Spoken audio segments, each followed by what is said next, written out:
Good morning students, मैं रजत commerce education service में आप लोगों का स्वागत करता हूं। हम बात कर रहे थे बैंक रिकन्सिलिएशन स्टेटमेंट की। आज हम करेंगे बैंक रिकन्सिलिएशन स्टेटमेंट का थर्ड रूल है overdraft as per cash book. जब भी आप लोगों के पास क्वेश्चन दिया गया हो overdraft as per cash book, तो आप लोग उस ही बुक के बारे में सोचोगे जिसका बैलेंस दिया गया हो। यहाँ पे overdraft as per cash book दिया गया है तो कैश बुक के बारे में ही सोचोगे। कैश बुक अगर बढ़ रही है तो ऐड करोगे, कैश बुक अगर घट रही है तो लेस करोगे। आप लोग क्वेश्चन देख पा रहे हो। On checking Kamal's cash book with the bank statement of his overdrawn current account for the month of November 1991। Question में दिया गया है cash book showed an overdraft of ₹900। Cash book में ओवरड्राफ्ट दिया गया है 900। तो देखिए यहाँ पे दिया गया है overdraft as per cash book 900। तो मैंने यहाँ पे क्वेश्चन करके रखा हुआ, आप लोग देख पा रहे हो। बैंक रिकन्सिलिएशन स्टेटमेंट मैंने बोला था मंथ के एंड में तैयार किया जाता है, और कैश बुक जो होती है बिजनेस मैन के पास होती है, कस्टमर के पास होती है, बैंक के कस्टमर के पास होती है, और पासबुक बैंक के पास होती है।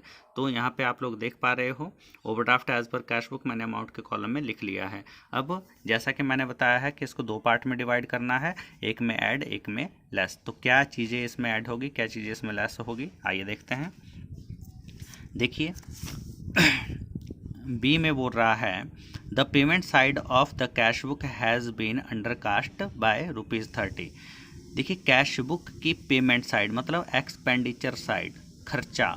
जो पेमेंट साइड जो है मतलब खर्चा है कैश बुक का मैं दिखा रहा है। सिंपल सी बात है कि आप लोग cash book overdraft as per cash book से क्वेश्चन कर रहे हो तो कैश बुक के बारे में ही सोचना है। तो आप लोग देख रहे हो कि कैश बुक में खर्चा कम दिखा रहा है, तो इसका मतलब हुआ कि कैश बुक के खर्चे कम हुए और कैश बुक ऐड हुई। सिंपल सी बात कि कैश बुक के अगर खर्चे कम होंगे तो कैश बुक ऐड ही दिखेगी आपको, मतलब कैश बुक ज़्यादा ही दिखेगी, कैश बुक अमाउंट ज़्यादा ही लगेगा। तो आप लोग ₹30 से इसको ऐड कर दोगे। तो आप लोग देख पा रहे हो मैंने भी यहाँ पे वैसा ही किया है। Payment side of cash book has been undercast, तो यहाँ पे पेमेंट साइड जो है कैश बुक की अंडरकास्ट कम लगाई गई है, तो कैश बुक यहाँ पे बढ़ गई है, तो मैंने ऐड कर दिया।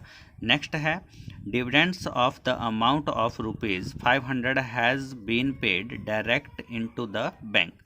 बैंक ने क्या किया है, आपके अकाउंट में डिविडेंड डायरेक्टली डिपॉजिट कर दिया, कलेक्ट कर दिए हैं, जिसकी आप लोगों को खबर ही नहीं है। मतलब पासबुक तो बढ़ गई है बट अभी आप कैश बुक के बारे में सोच रहे हो। कैश बुक में इसकी कोई एंट्री नहीं हुई है, मतलब कैश बुक अभी तक लेस है, तो आप लोग इसको क्या कर दोगे, लेस कर दोगे। देखिए dividend directly collected by bank ₹500 मैंने लेस कर दिया है।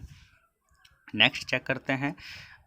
checks of ₹150 drawn on his saving account with account has been shown as drawn on current account। देखिए यहाँ पे बोल रहा है कि सेविंग अकाउंट से ₹150 निकाले और करंट अकाउंट में ये जो करंट अकाउंट में शो हो रहे हैं, देखिए कहीं भी शो हो रहे हैं, इससे कोई लेना देना नहीं है। आप लोग सिर्फ इतना ही समझिए कि कैश बुक में आप इसकी एंट्री क्या करोगे, क्योंकि देखिए चेक निकाले हैं ₹150 के, तो कस्टमर क्या कर देगा, अपने कैश बुक में एंट्री कर देगा माइनस की। तो आप भी कैश बुक में एंट्री कर दोगे माइनस की। तो आप लोग क्या कर रहे हो, देखिए चेक ड्रॉन फ्रॉम बैंक 150, तो मैंने माइनस कर दिया, लेस कर दिया। नेक्स्ट बोल रहा है cheques amounting to ₹1400 drawn and entered in the cash book had not been presented. बोल रहा है कि चेक निकाले ₹1400 के, जिसकी एंट्री कैश बुक में तो कर दी बट अभी तक बैंक में प्रेजेंट ही नहीं हुए। सिंपल सी बात, अगर चेक निकाल दिए हैं, ड्रॉ कर दिए हैं, तो इससे क्या हो गया, कैश बुक में एंट्री तो कर दी बिजनेसमैन ने, लेस की। तो सिंपल सी बात, अगर कैश बुक में लेस की एंट्री कर दी है तो कर दो लेस। तो मैंने भी यहाँ पे लेस कर दिया। Cheques drawn from bank but not yet presented into bank 1400। Next check कीजिए। नेक्स्ट बोल रहा है cheques amounting ₹1200 send to the bank for collection through entered in the cash book had not yet credited by the bank.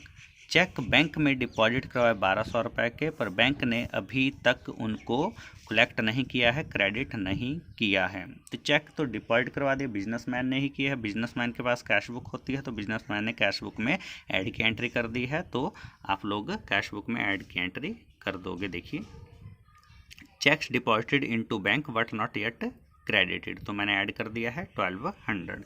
Next बोल रहा है bank charges of ₹15 as per bank statement of account had not been taken into cash book. तो इससे कोई लेना देना नहीं है, आगे की स्टेटमेंट देखने की जरूरत ही नहीं है आप लोगों को सिर्फ इतना ही देखना है कि बैंक ने चार्ज काटा। बैंक चार्ज काटेगा तो पासबुक को लेस कर देगा, पर अभी तक कैश बुक ऐड ही है तो आप इसको ऐड कर दोगे। तो बैंक चार्जेस, मैंने बैंक चार्ज कर दिया है ₹15।